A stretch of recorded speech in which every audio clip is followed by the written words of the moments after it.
All right, y'all, we're gonna go ahead and get started. The interpreter is still having a little bit of problems getting on. So first and foremost, we want to thank everybody for being here today. It's should be a fun one. I don't think all of us have been in the same room. It's probably going back to 3 years to one of our first, our last one of our chapter meetings for Noble when I was still in Ramsey County. I think it's been a while. So I'll go ahead and get started here today. So just real quick, a little bit about Noble North Star chapter in Minnesota. Right now, we currently have less than 250 Black officers out of 10,923 cops. And I think that number is probably a little bit higher than what we actually do have. In Minnesota, there are currently only 4 municipal police chiefs who are African American out of 411 municipal police departments. Minnesota currently has an African American population of around 5.7% for those of you not from Minnesota. So history here, we're just gonna go through a brief history real quick. The first Black CLEO or Chief Law Enforcement Officer in Minnesota was Cook County Sheriff John Light. Cook County is, if you're not from Minnesota, it's in the northern, the little arrowhead portion of the state. Sheriff Light won 6 elections. He was the only African American or Black sheriff in state history, and that still holds today.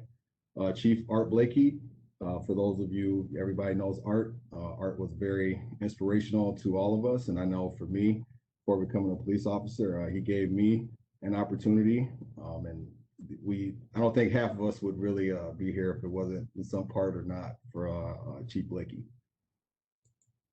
So Chief William Finney. Chief Finney was the first African-American chief in the city of St. Paul. He was also the first full-time African-American police chief in the state of Minnesota. Chief Finney was appointed in 1992, and Chief Finney retired, then he came back, and he's currently an undersheriff with the Ramsey County Sheriff's Office.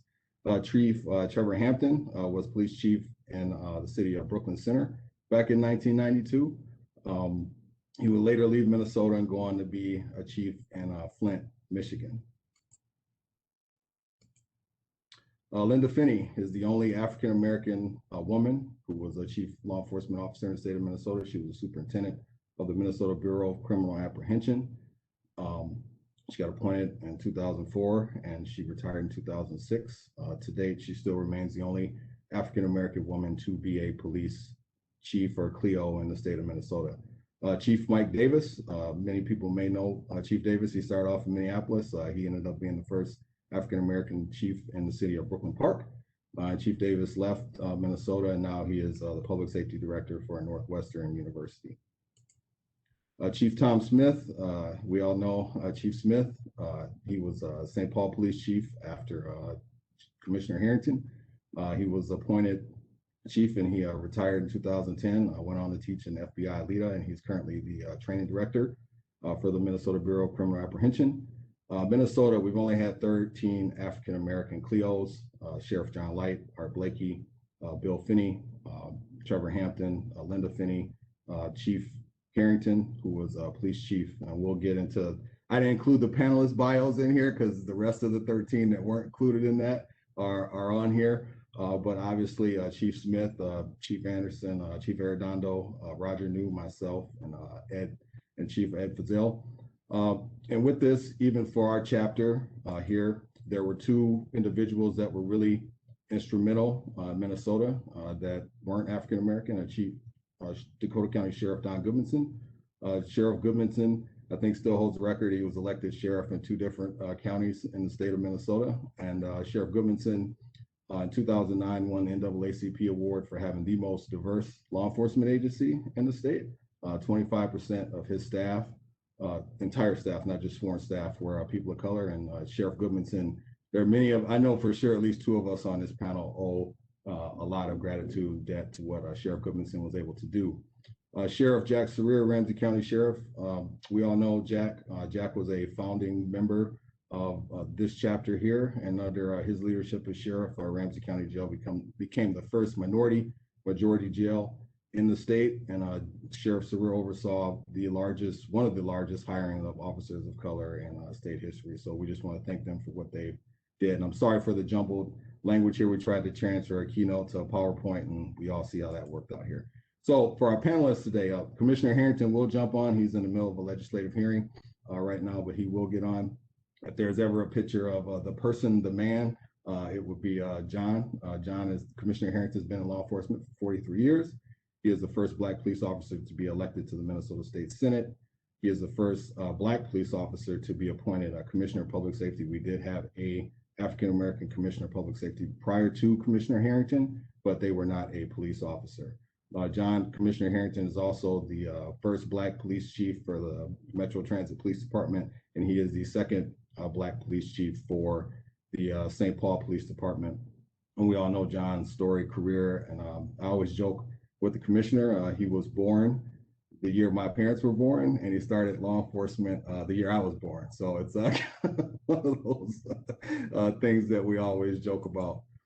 Next, we couldn't be here without Chief Blair Anderson. Blair's been in law enforcement for 25 years, the first Black chief for the St. Cloud Police Department, first Black chief deputy for the Carver County Sheriff's Office, and he was the first Black captain and commander for the Dakota County Sheriff's Office. And I will say that in uniform, I think Blair is probably one of the cleanest dressing dudes that we can all get to.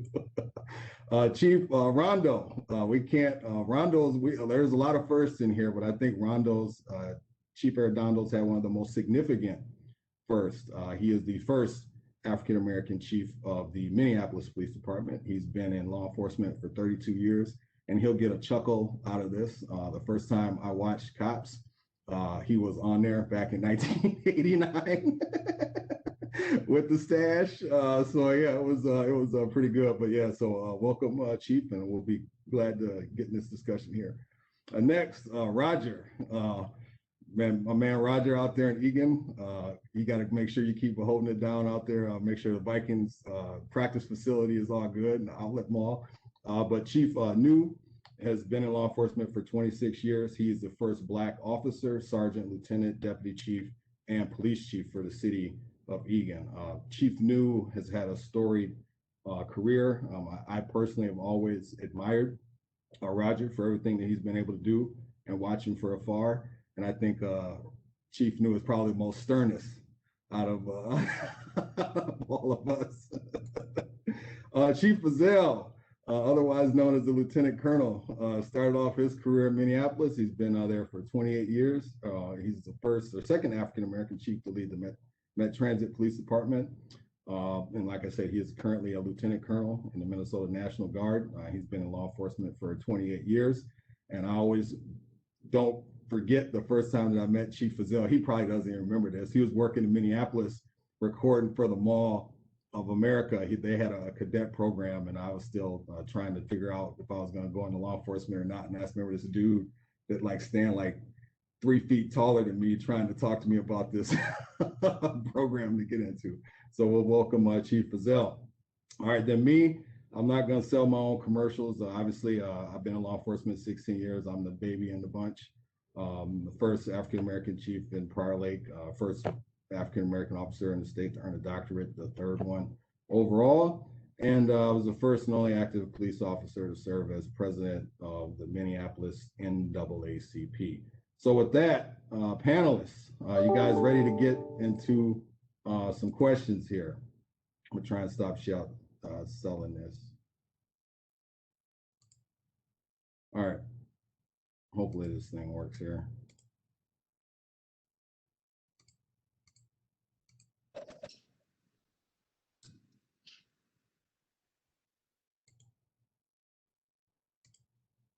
All right, so the first question, we'll start off with Chief Erdog. As we sit here on the eve of the George Floyd trial, no matter the outcome, this whole situation is a very tragic event, undoubtedly. What changes do you believe, if any, will come as a result of this tragic event, specifically here in Minnesota? Good morning, Commissioner Hodges, and also to the listeners. Thanks for certainly having us us chiefs in this space this morning. I think it's an important conversation, so thank you.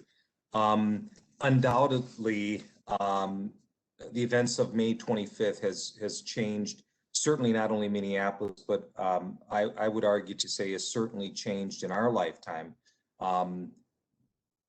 The role of policing and conversations about race and this American institution of policing forever. There are certain events in our profession as peace officers that resonate to a level where the country takes great pause, but at the same time is also really examining where do we go from here. And clearly, I think we are at that point. I don't think that the events of May 25th have not impacted any police agency across our country. So one of the things that is clearly being done now, our communities are leaning in and they're asking us questions about, do we value them? Are we truly committed to changing a profession that particularly for African Americans and other BIPOC communities have said has not served them well, or quite frankly, has seen them as invisible. And so these are things that we must do. I continue to convey to my sworn and civilian team members that we can never go back to how we used to operate in the days before. And I'm very proud of the men and women of the Minneapolis Police Department. But I also think there's an opportunity here like no other that we can look at every corner of this organization and see how can we get better. We are needed. We are going to continue to be needed to be those trusted and legitimate guardians in our communities.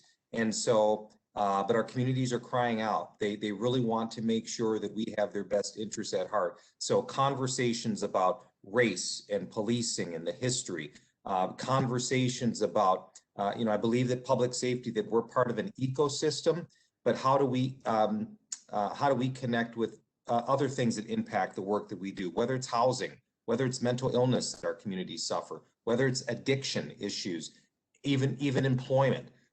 These are all things that impact public safety. And so these are going to continue to be questions. Training, and Assistant Commissioner Hodges, you are huge on training. We have made considerable changes to our training. Our policies have changed dramatically to some regard since May 25th as well, and will continue to be improved upon. So a critical juncture, I think there's opportunity here as well. Thank you. All right, thanks, Chief. Next, I'll move to Chief Anderson.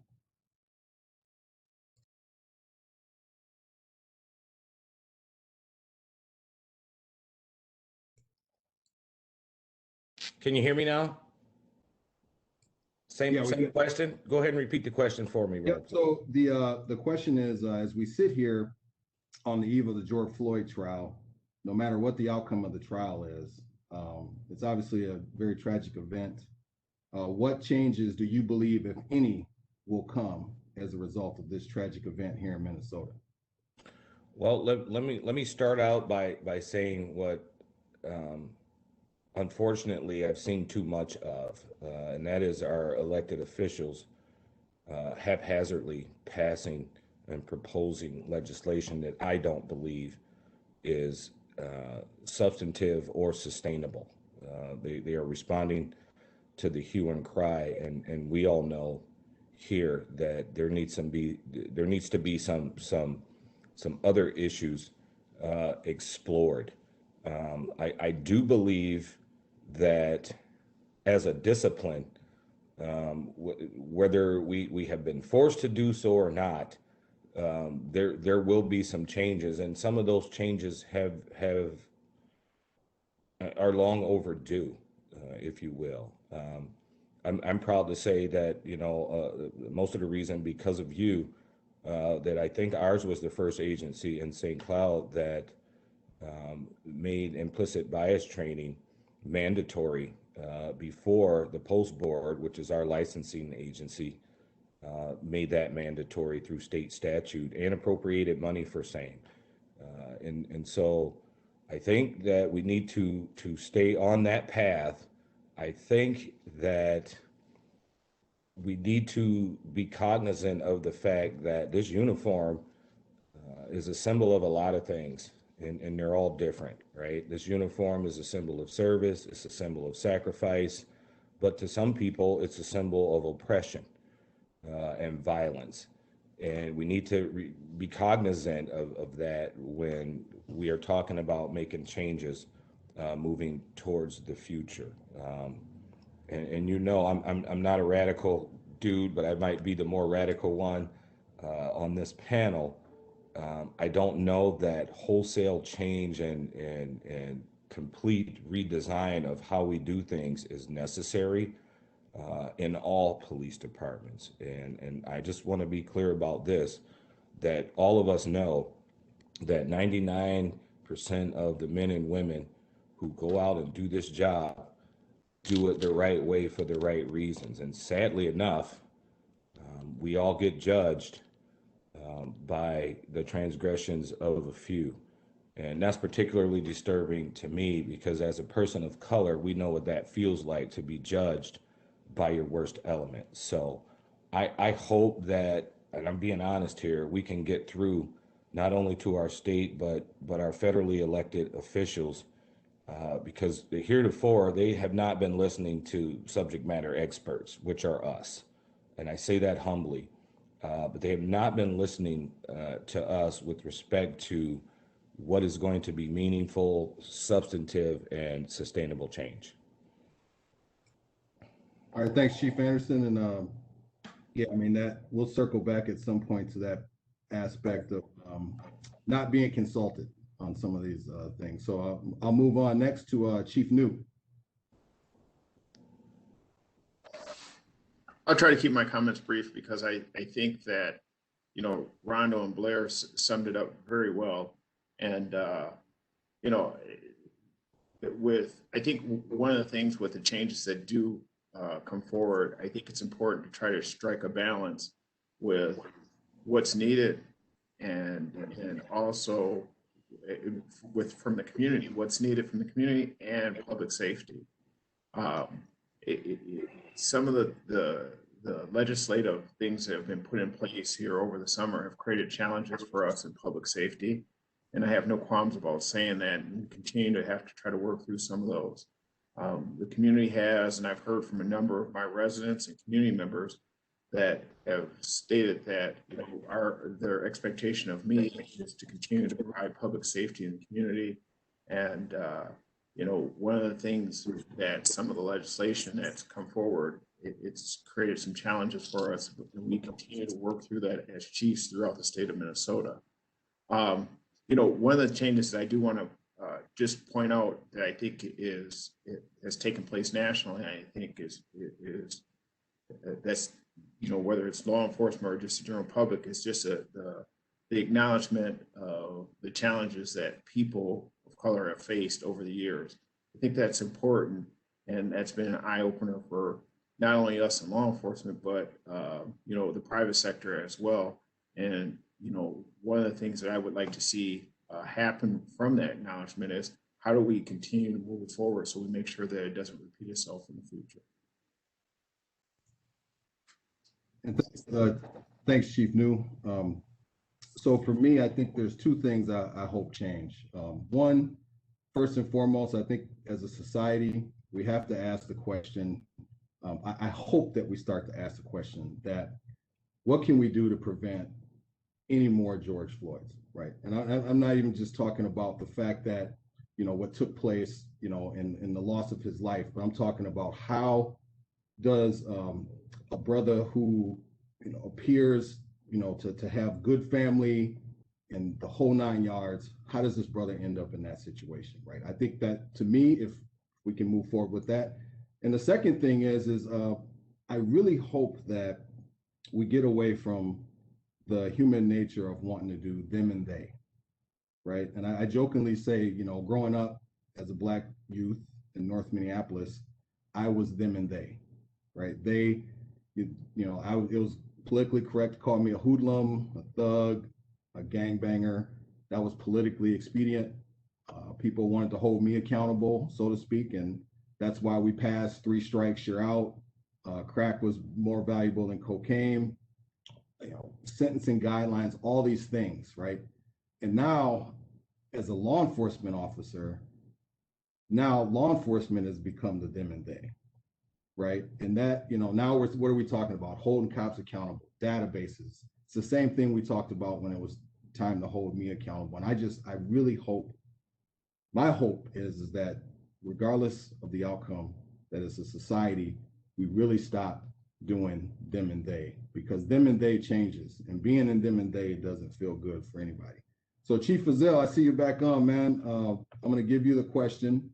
The question was, as we sit here on the eve of the George Floyd trial, we're just asking what changes do you believe will come as a result of this tragic event, specifically here in Minnesota? Well, the one thing that I see, and I can't take full credit for this because Commissioner Harrington set me up for success here at the Metro Transit Police Department in regards to diversity. I've been saying for many, many years, even back to the days that I was recruiting in the 90s, is that a police department should reflect the community in which it serves. And what that simply means is that if you understand the rhythm on the street, you understand the people, their conditions, the reasons that people do what they do, you're more likely to be more empathetic to their condition. And then what that does is gives individuals the ability to say, okay, if you're here for a $20 bill, potential counterfeit, let's see what the real deal is here. Is there more going on? Is my life in danger simply because that person does not look like me? Or I don't have daily interactions. I've even heard one officer in a different conversation state they did not like going to Cub Foods in a very prosperous South Minneapolis neighborhood because they may have something happen to them simply because someone might know them. Well, I've lived in that neighborhood for many, many years, and I know the neighbors, they know me. And when you have that type of connection to the communities in which you serve, I think those type of tragic incidents such as with Mr. Floyd will be mitigated. Because again, when you approach that call, you're going to understand that not every call is something that's going to be jeopardizing your life. And I found out over the years of my service is that people that don't understand what they're dealing with or don't have a clear understanding of the people and the communities in which they're operating, they're going to operate one of 2 ways. They're going to operate with more force out of that fear, or they're going to operate out of that non-understanding of what's taking place and what their appropriate actions can be. So I've been trying to be a beacon for that. And here at Metro Transit, I see it every day, where we have a 38 to 40% diversity rate. We speak 16 different languages. We're just ready to promote one of the first Muslim female officers. So that's the type of diversity that's out in the system, coming into contact with 210,000 people a day. That's well over 80 million a year. And having it accurately reflect our ridership, the people in the neighborhoods that we go through. And I'm seeing a reduction in those type of, shall we say, livability crimes and the such. Cool. Thanks, Chief. For those of you watching, we do have an interpreter. His name is Carlos Grant. He's on the screen, so you can go ahead and if that's what you need to do. All right, so the next question, there's been a lot of talk about change in our profession and what changes need to be made. In your opinion, what changes do you think the profession needs to make, if any? And I will start off with Chief Anderson and then go to Chief Rondo. Well, it reminds me of a question that I asked Charles Ramsey, who I'm sure we all know, right? Served as the police commissioner in Philadelphia, Chicago, and DC Metro when I first became a chief 10 years ago. And I asked him a very simple question, which you just asked me. And unbelievably prophetic, what he said was, if we don't do something about the binding arbitration system throughout the country, we are never, as CLEOs, going to be able to get rid of bad police officers as expeditiously as we might want. And I know we have all been through that at some point. Somebody does something that's egregious enough that it warrants termination. And I believe in due process. I got that, but I also believe that this profession and this badge should be treated with reverence. I tell every officer, every cadet that comes through my department, the one thing we do not do is strip human beings of their dignity. And if you do, you're going to have to come see me, and it's not going to be pleasant because we all, as people of color, have been on the business end of that. And so I think we need to start there. And then there will be a ripple effect because we will have been given back the authority and the ability to effectively manage our respective agencies by weeding out folks who have no business in this profession. Let's face it, and then I'll be quiet. There are too many people in law enforcement who are doing this because they got their ass kicked in the schoolyard, and they put on a badge and they get to drive the car with the lights and they get to take revenge. We've all seen it, and those are not the people that we want in this profession, right? One of the things I did when I got to St. Cloud was inverted a well-known mantra for all of police, right? You see it on squad cars all over the country: protect and serve. I flipped that. On our police cars, on our squad cars, anything marked, it says to serve and protect, because I believe the service aspect should be emphasized first. The protection part is a given. So that's where I needed to start. And I'm going to continue to be a pain in the rear end of our elected officials until I get the satisfaction I want. So I'll be quiet now. I'm sorry, Blair. You always make me laugh, man. All right, so we'll move on now to Chief Erdog. So, Assistant Commissioner, that's a great question. And so, one of the things, I interview every single candidate that wants to either be a community service officer or a police recruit or cadet. And the number one quality that I look for in an individual, he or she wanting to wear this badge, is character. And I simply describe character, what are those words that others would use to describe you when you're not in the room? Couple of things that I believe that our profession needs to really focus on. One is our brand. I use the example that for those of you who are football fans, every year when the Super Bowl comes around, guaranteed there's going to be a 2.5-minute commercial on the U.S. military armed services, and it's going to feel like it's been directed by Steven Spielberg. You're going to wish you could join up even if you're 6 years old or 60, and you would not know if the armed services are going through challenging times or a scandal because they take control of their narrative. I don't think that we in this profession have done that, or certainly have not done it well. I think oftentimes when an unfortunate incident occurs, we tend to hunker down and wait for the storm clouds to blow over. But that's problematic because, one, it allows others to then take the narrative, and two, we are now trying to play catch up, and you can just never, it never works out that way. The other thing I think that we in this profession need to do is start really thinking about what our new workforce is going to look like. It always amazed me that, for example, I am always going before my elected officials every year to fight for a budget that I need. Most private companies would never do that. They are far more visionary.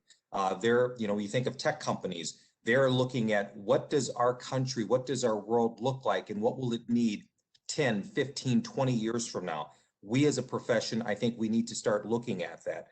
Because that will impact what educational requirements we're going to have to hone and need or focus on. What skill sets are we going to look for men and women in this profession? Even our city planners, we need to think about what is the city of St. Cloud going to look like 15, 20 years from now? The population, the demographics, what will be the economy? And so those are things I think that we need to, as a profession, need to start broadly thinking about and really focusing on. So I'll pause there. All right, cool. Thanks, Chief. Move on to Chief Fazel and then Chief New. Well, I'll echo what Chief Anderson said earlier. I also changed the model on our squad cars from the classic to Guardians. I preached that through the 21st century policing models, which shows the 6 pillars. And so our model here at Metro Transit are guardians of trust and accountability. So I too, and I stole this from Chief Erdog's page book, I too interview everyone that wants to wear this badge, and I call it Pride in a Patch, where they have the ability to present to me specifically if they have the character to wear this badge and to serve the communities in the manner that we expect. So with that being said, when you look at multicultural training, making sure that individuals can recognize their own implicit bias and how it's applied in their day-to-day law enforcement, I think it's absolutely critical that we're able to move this thing or move the needle forward with that. But again, you're going to hear me talk about diversity in the organization over and over again as we try to design these police departments for the future. And that's utilizing even the livability teams, mental health professionals riding with officers to work with those individuals that they're addicted, they have mental instabilities, or they're just simply in search of housing.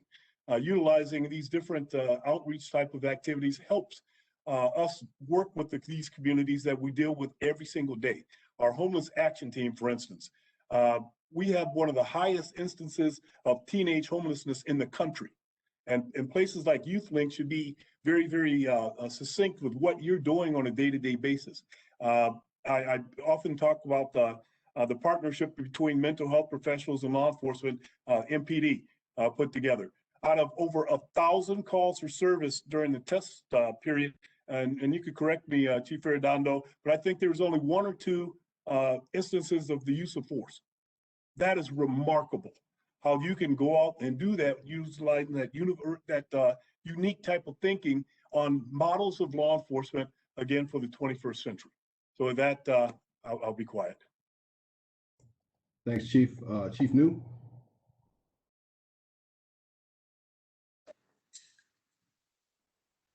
Well, I don't know that I can come back with anything, I guess, different than what these gentlemen have had to say.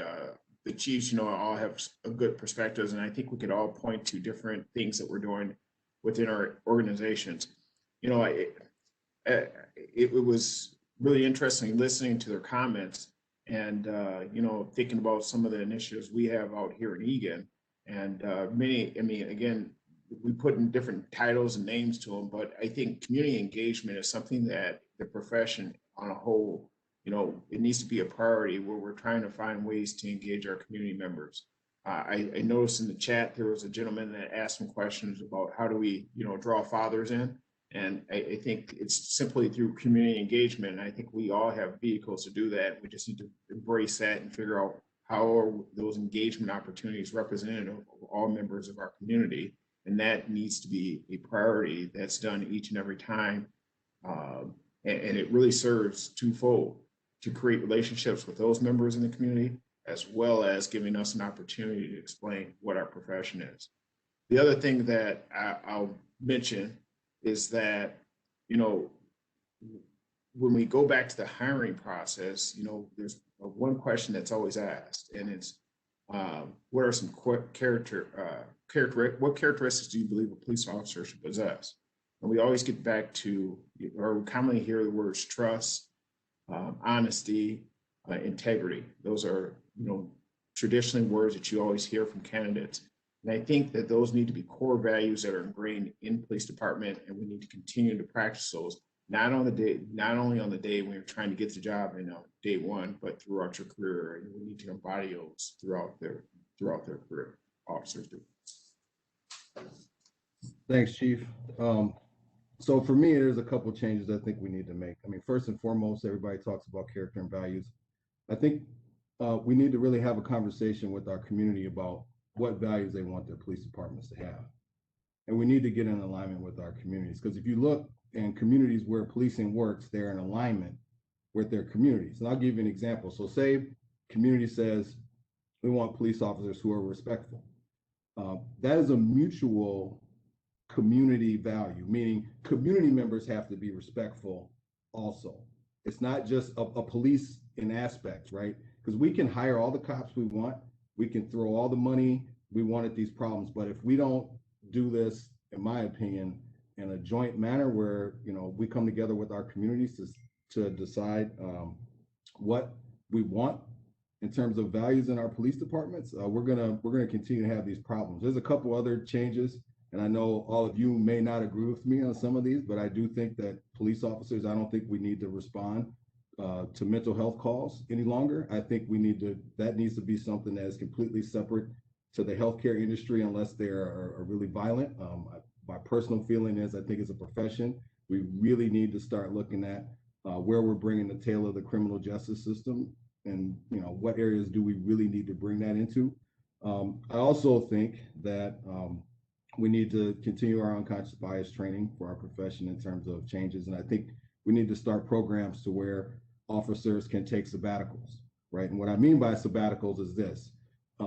I work in a police department. I'm just going to use Chief Erdog because he's got the biggest department here. I work for Minneapolis as an officer. After 3 years, I get to take a 1-year sabbatical where I get to go work in a nonprofit within the city of Minneapolis. I'm not working as a cop. I take off my gun, my duty belt, the whole 9 yards. I am working strictly in that agency as a person. And I believe if we do that, things like that, we can continue to try to reconnect with our communities. We break down that unconscious bias that we have.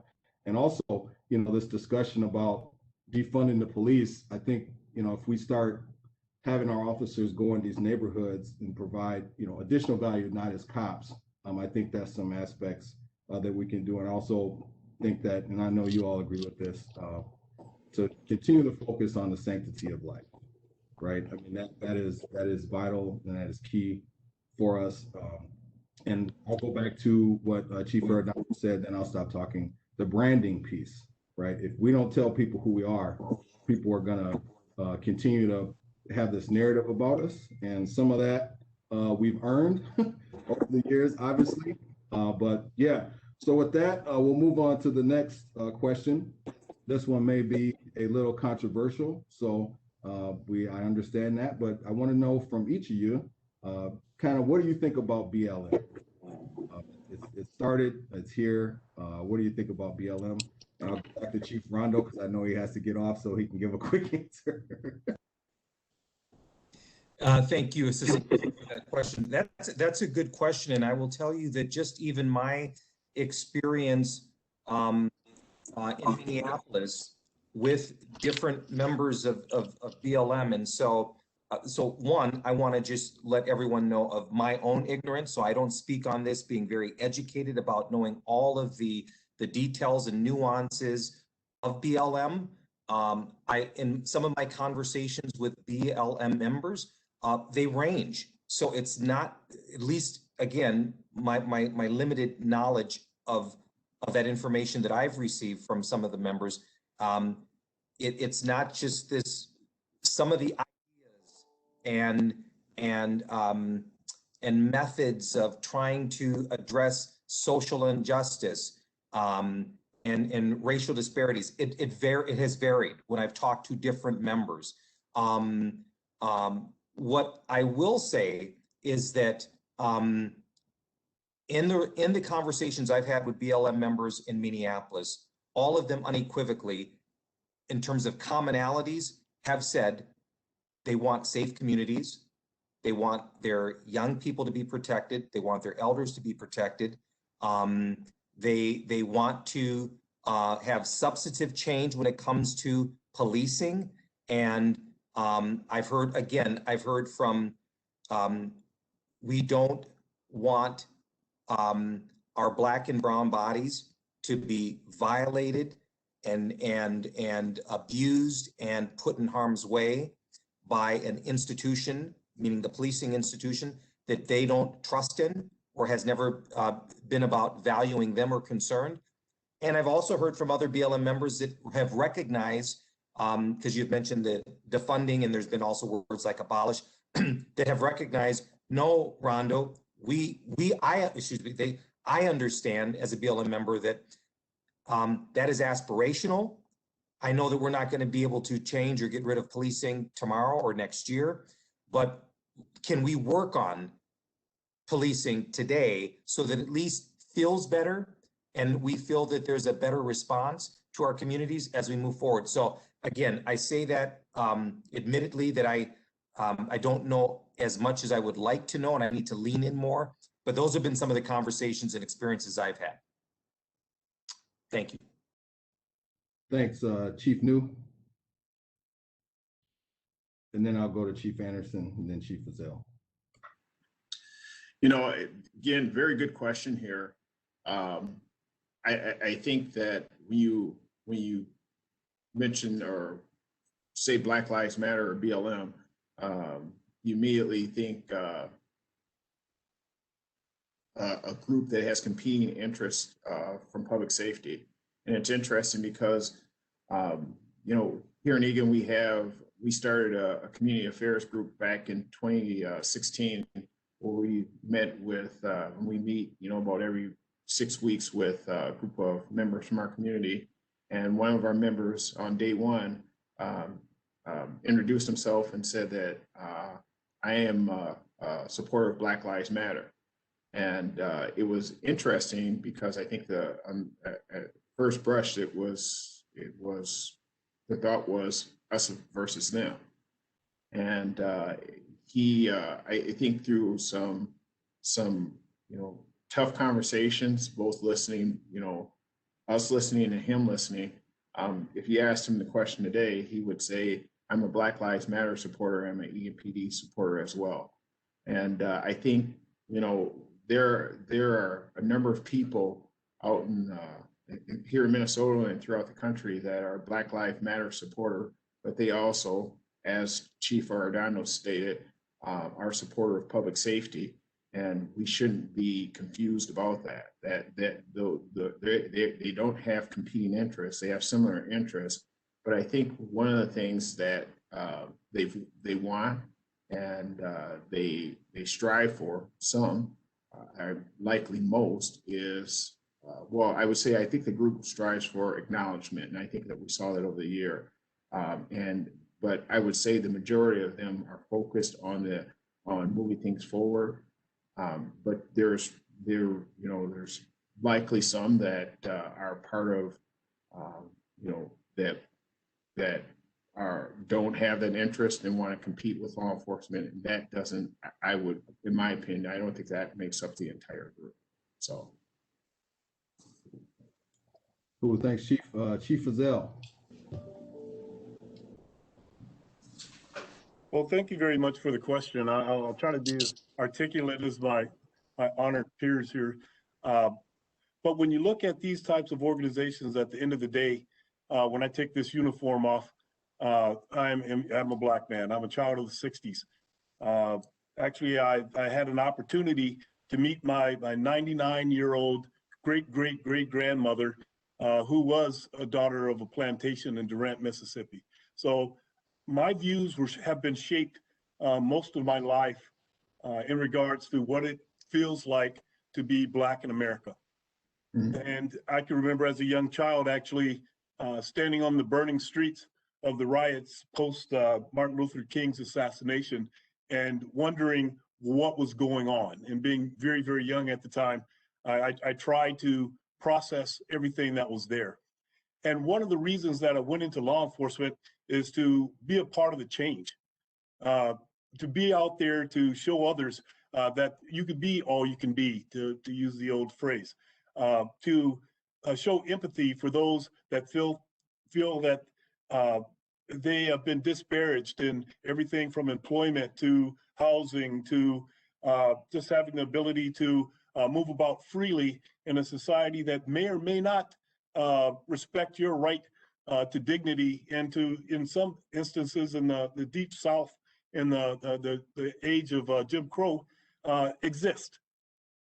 So with all that being said, Black Lives Matter could be equated to a lot of different organizations that believe very strongly in their cause. In many of those instances, they have had experiences that justify the way they may feel. And it's our job in law enforcement to recognize that some people have that right to feel the way they feel.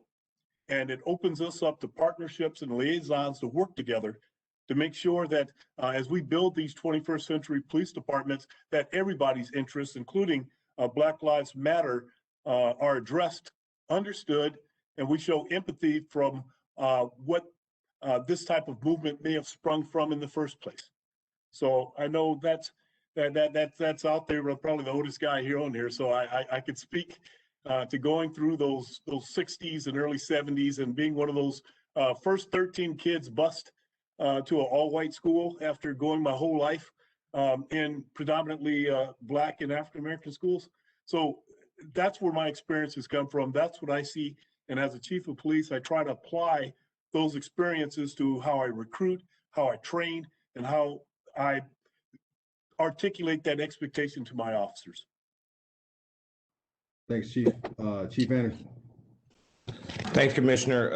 My comments on that are going to be brief because I don't have much nice to say. And my mother taught me, if you don't have anything nice to say, don't say anything at all. I will say this, though. I have not seen what I would like to see, and here's what I mean by that. We are polarized enough in this country by a great many things, with race being at the top of the list. And Chief Fazel, you know, I'm a child of the 60s too, right, in the early 70s, but I was born and raised in the D. I was born and raised in Detroit, Michigan, the site of one of the worst riots in history, right? Just like South Central and New Jersey and Philly after Dr. King's assassination. But one of the things I will never forget is how I was raised and what I was taught. And most of my teachers, whether it was in an educational setting or at home or wherever, came from the Jim Crow South. And we have gotten so far away from the values that they instilled in us that everybody's life matter. And I get in trouble when I say that. And I don't mean it to necessarily be dismissive of the message that BLM is putting out. But here's what I would like to see, since you're asking. And this gets back to Chief Rondo's point about branding. See, I didn't know I was going to have to be a marketing director when I got into law enforcement, but we have a brand at the St. Cloud Police Department. And I too interview every cadet that comes through, and they get asked 3 simple questions. I won't bore you with them, but at the top of the list is, you know, why do you want to be in this profession? And if I don't hear what I want to hear, I don't care how good they look on paper, their application goes in the trash. But our brand is very simple. It's our wheel of integrity. So imagine a wheel with 5 spokes, each one representing a value. And they are transparency, humility, respect, honesty, and accountability. And what I tell every cadet and every officer every day, if any of those are missing, when you're dealing with another human being, I don't care if it's a victim, a suspect, a subordinate, a supervisor, whatever, stop, check yourself, and start over. And so that's our moral compass. So I'll end by saying this. If there are some BLM folks on this WebEx, take a look at what some agencies are doing before you judge us. In a time when most places were being asked or forced to downsize, I was able, through the grace of God and blessings and my elected officials in St. Cloud understanding, I was able to stand up an entirely new division, right, which included administration, and that is our community engagement division. And I could go on all day. We could do a whole WebEx on just the things that we do with that division, whether it's a co-responder unit for mental health, our community crime impact team, our youth initiatives. And so if you really want to see substantive and sustainable change, call me and come and work with those kids. Come and work with our officers who are working with those kids and those kids of color in our respective communities, because I'm telling you, it means a lot. It matters a lot. And when we do have issues and trouble, we've got community partnerships that we have built, strengthened, and continue to grow that help us overcome the challenges in this contemporary society. So I say give us a call before you make a judgment, and come and see us and ask how we can work together. Thanks, Chief. And I think what people can see is, on this call, and I think the commissioners should be joining here fairly soon, is that, we have all the Black chiefs in the state, and you can see we all pretty much have some different views on stuff. And I mean, for me personally, for Black Lives Matter, I remember I was president of NAACP in Minneapolis when Black Lives Matter first came about. And for me, I was excited when I first heard the term Black Lives Matter. And the reason being is that for me, and I know I'm not going to bore you all, you've all heard my nobody cares about poor people speech, specifically poor African American speech, and specifically those who are in the inner city who are victims of gun violence. And I really thought at the time that, this was going to be a group that would be able to come up alongside and start to address the issues of gun violence in the city, because I can tell you I've been shot at 5 times and none of them have been when I've been a cop growing up in North Minneapolis. And and I'll go back to the famous rapper Prophet, known as Ice Cube, and in one of his songs, "How to Survive in South Central." I'm not gonna go through the whole song here because I don't want Roger to start bouncing his head or nothing in here. But so the first thing he says, rule number 1: get yourself a gun, a 9 in your beep, they'll be fine, right? Rule number, keep it in the glove compartment because jackers, they love to beep, you're right. And then he goes on to say, if you white, you can trust the police. If you Black, they ain't nothing but beasts. And he goes on to say this, right? And for me, Cube started off with the neighborhood first, then moved to the police, right? And I've always personally felt that if we can stop people from the urban violence piece and address that aspect, that we wouldn't need the police in our neighborhood. So as president of the NAACP, my focus was always on education. Because if you can read, write, do basic mathematics, the chances of you coming into contact with law enforcement would drastically go down. So when I look at BLM, again, I don't, being a former activist myself, I'm not going to tell anybody how to do their job or what to advocate for, right? I mean, they can do what they want and whatnot, but I just wish that, and I'm still hoping and praying that sometime in my lifetime, that we really get together a group that focuses on the African American kids that are dying every day in the street as a result of urban gun violence. 6,500 every year. And I can tell you, unfortunately for me, I've had to call moms who lost their kids as a result of street violence, and I've also had to call families who've been whose family members have been killed by a police officer in the line of duty.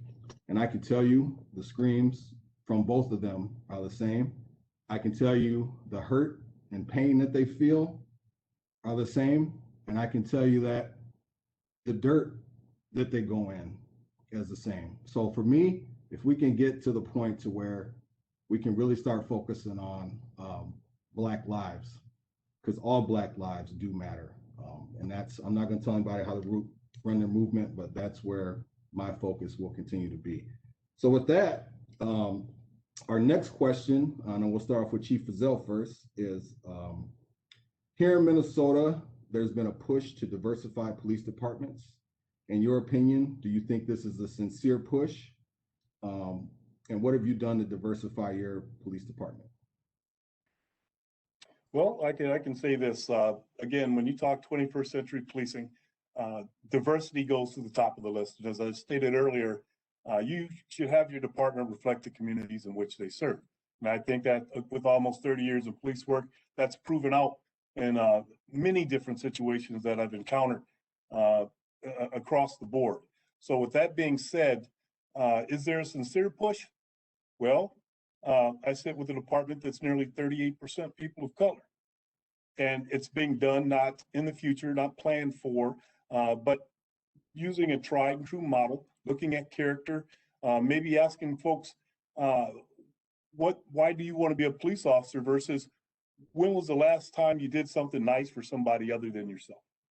You know, finding out that level of specificity on what you're looking for. Again, you've heard character over and over again, but those are the things that need to be recruited for. I'm still doing it now. My last class was over 60% people of color without doing any type of gymnastics to the hiring process. Just giving a fair, transparent policy where you increase your pool with diversity to include people of color, ethnicities, and women, and then the cream will rise to the top. And you will find that if the process is such that you have the transparency and it's fair and everybody has an equal opportunity to grab that ring, you'll have natural diversity out the end. And each and every one of them earn the right to wear that badge, not based on color or their gender, but because they earned it. And you gave everyone an opportunity to be able to do that. So if everyone would just look at an approach of giving equal opportunity to grab the ring, you'll be surprised that you'll get that natural diversity out the end without, again, trying to do any type of gymnastics with the hiring process to achieve that. Thanks, Chief. Chief New.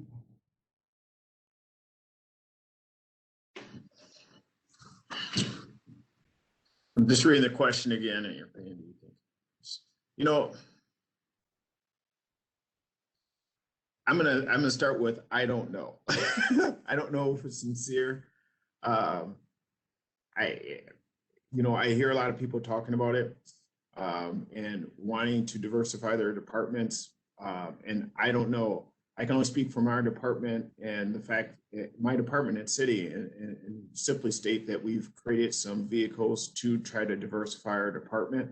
And we've to continue to have conversations surrounding race. I think this is important because I think by diversifying your department, you bring into different perspectives into organizations that make organizations better.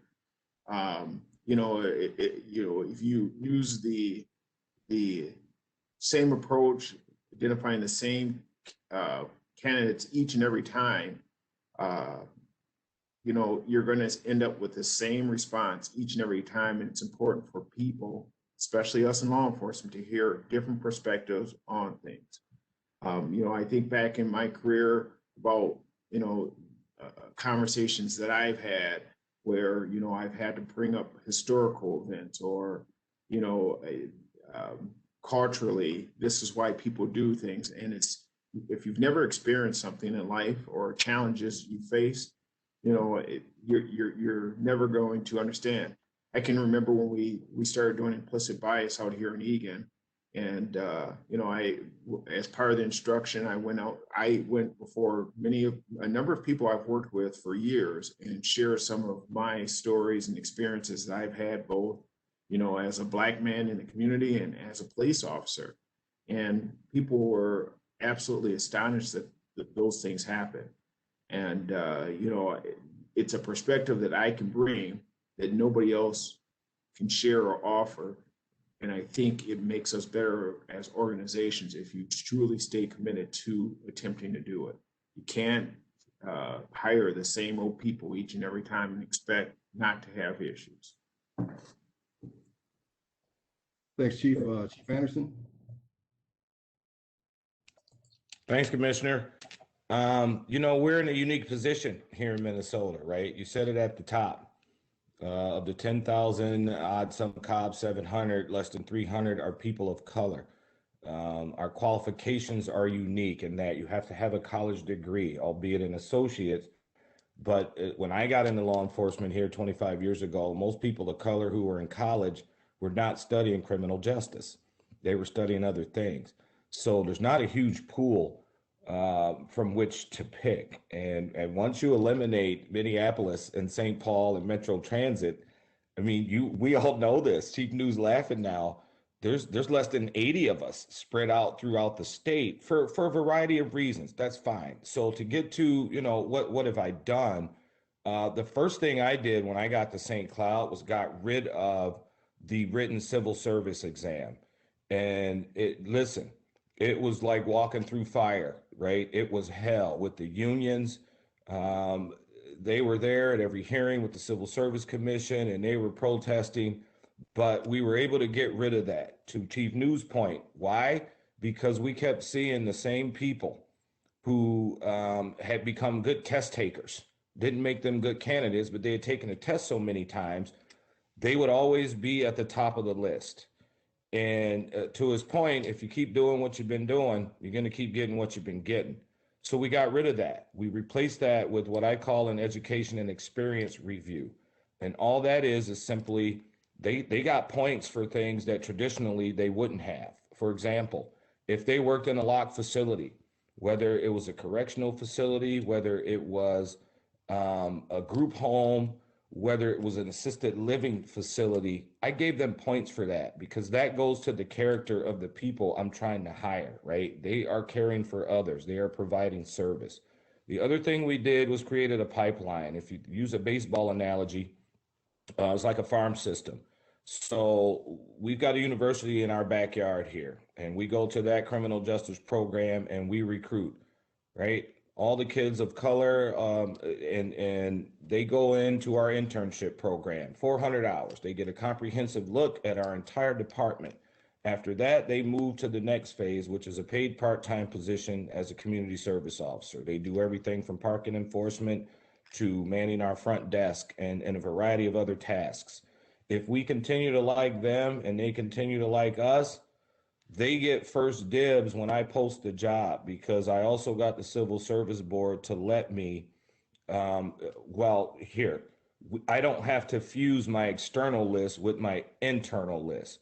So if I've got internal candidates, they don't have to compete necessarily with the external candidates because we still have an external process. So basically, they get dibs. And some folks were like, well, you're giving them preferential treatment. And my answer was, hell yeah, I'm giving them preferential treatment. They've been with me for 2 years. I know what they're about. And that has worked very well for us. It seems daunting at the outset, but we were able to get that accomplished. My department is as reflective of the community as it can be. You all know where St. Cloud is. Some of the members, people who are listening don't. It is 60 miles west of Minneapolis. It is predominantly white, but it is changing. And I'm happy to say that, we've got about a 10% population, demographic, people of color, and our department reflects that right now. And we're always trying to do better. We go to career fairs. We publish when we're hiring in, the predominantly ethnic newspapers, whether it's Black or Latino or Muslim. We advertise on the radio, the community radio stations in Black neighborhoods. And so we're trying, and we'll keep trying. But that unique challenge with the demographics and population will always be an obstacle for us in this state. So sorry for the long-winded answer, Commissioner, but I had to get that in there. No problem. Thanks, Chief. And we'll go to the lightning round here since we're getting close to time. But for me, in terms of sincerity, I've worked in an agency where I've seen it, where it's sincere. And I know what that looks like. So, and I'll just leave it at that. But I think, a lot of times in Minnesota, we do have some good examples. So I think if people really, it's one thing as an African-American to say, what I think we need to do to do some recruiting, but I would encourage people, especially in Minnesota. I mean, there's one person that's not African-American that really did this a due service, and that's former Dakota County Sheriff Don Goodman. And the people, Don Goodman is still around. And I would encourage, if you're in Minnesota and you don't want to, I'm an African-American, so I have a vested interest in saying this, but Dakota County Sheriff Don Goodman really showed how to do it. And as far as the Ramsey County Sheriff Jack Sarir, he allowed me to hire the largest amount of African Americans in the jail and at the sheriff's office. So there are some models to do it, and I know what it looks like when someone is sincere. So with that, last question, real quick, and that's going to be lightning round, and we'll start with Chief Anderson. Let's look to the future. Where do you think the profession of law enforcement in Minnesota will be in the next 5 to 10 years? Okay, I'll go with the lightning round, Commissioner, but I do have to mention this too, real quick, right, for the last question. Chief News Chief, the chief who hired him, and our mentor, Sheriff Gutmanson, because we both came up under him, had the same philosophy, right? They didn't hire one person of color at a time, right? And I think that's important to mention because nobody wants to be the only one. And so they hired multiple people of color so that at least you would have somebody else to identify with on that level. Doesn't mean that we all think alike or believe the same things. But shout out Chief New, I can't remember. God, he wound up being the mayor. Was it Chief Egan? Pat Geegan. Yeah, Pat Egan. And so that's just another strategy if you are faced with this same issue, man. If you want to retain people, who wants to be the only one? So anyway, I'll move on. Where we're going to be in 10 years, I go back to what Commissioner Ramsey said. If we don't get our legislative bodies to listen to us, to take advice from us, and I know that's a tall ask. That's a big ask right now because historically the profession hasn't done well policing itself. But that's not true for every agency. But if we don't get them to start listening to us and pass meaningful legislation that is helpful and not harmful, listen, you ain't gonna have to worry about defunding the damn police because they're gonna be gone. The good people are gonna start walking away. They just are. And who could blame them? And so we have to get after our elected officials and get their ear. But here, the optimist in me says that obviously we will prevail. And I know this isn't a lightning round, so I'll be quiet there. I'll end optimistically, Commissioner, that we will be fine in the long run. It's just going to be a long road to hoe. But folks should not make judgments before they know the whole story, period, about policing. Yeah. Thanks, Chief. Chief Fazel.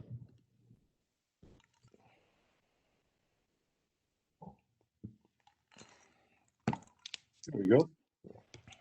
Well, again, sitting on the front porch in my rocking chair, trying to make the assessment of where we've been, what I've been through, what we've been through, and where we're going. I would say that it is truly a pendulum swing from the left to the right.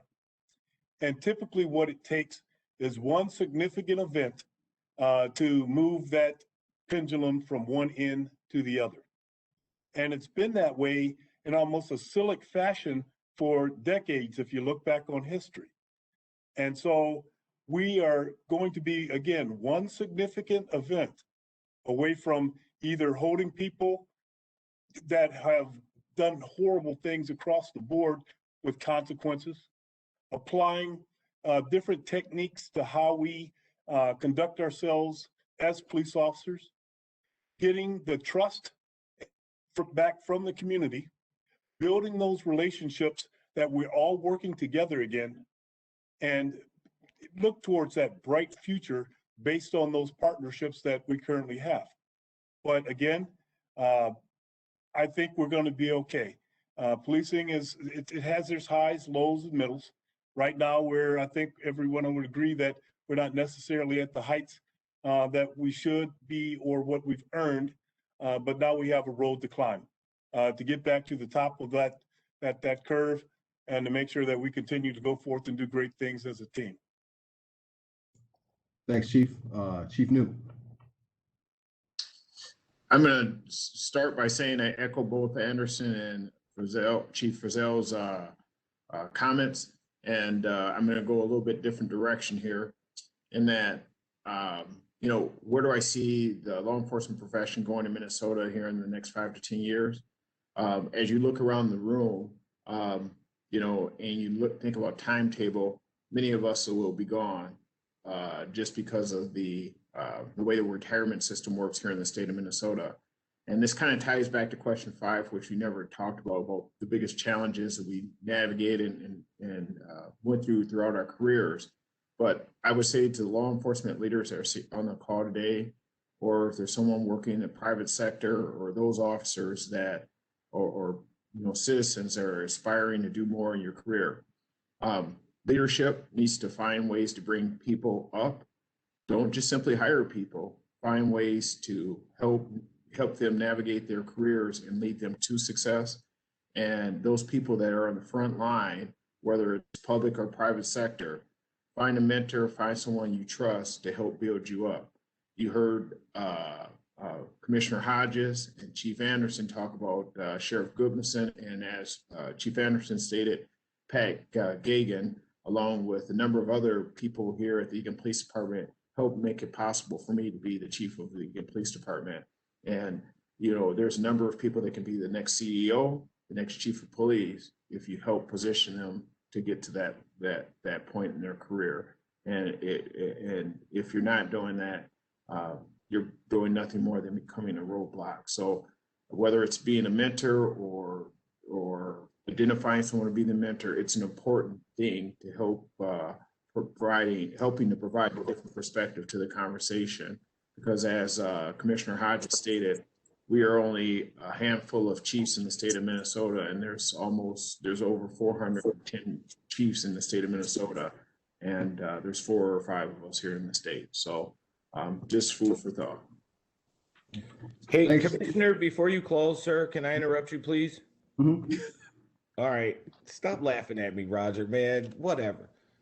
We would be remiss if we close this out without mentioning Colonel Dennis Lazenberry from State Patrol, right? Who didn't attain the rank of chief, but he certainly was number 2 in command at the Minnesota State Patrol when there probably were only 4 state troopers, maybe even 3 at the time. And that's been in the span of our careers. And so let's not forget Colonel Lazenberry and all those guys. They made really big footprints for us to walk in. So shout out to Colonel Dennis Lazenberry, and he and I have done tremendous work with youth initiatives and outreach. So Thanks, Chief. And with that, we're a minute past. So thank you, everybody. Thanks for attending, and this will be recorded and posted. Thanks, Chiefs. See y'all later. thanks, Commissioner. Thanks, Commissioner.